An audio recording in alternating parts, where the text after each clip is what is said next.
जन सुराज है जनता का अधिकार चाहते हैं, रोजी रोजगार चाहते हैं, नया बिहार चाहते हैं, रोजी रोजगार चाहते हैं, नया बिहार चाहते हैं।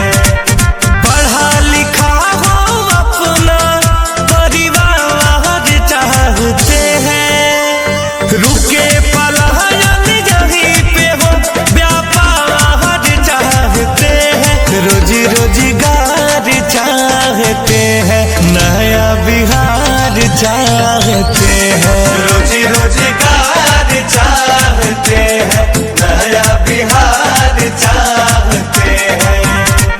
जय सुराज जिंदाबाद जिंदाबाद जिंदाबाद, बिहार की जनता जिंदाबाद जिंदाबाद जिंदाबाद, किसान जिंदाबाद जिंदाबाद जिंदाबाद, जय सुराज जिंदाबाद जिंदाबाद जिंदाबाद। ज्ञान ध्यान और तप की भूमि ये अपना बिहार है, यहीं पे शिक्षा स्वास्थ्य व्यवस्था बरसों से लाचार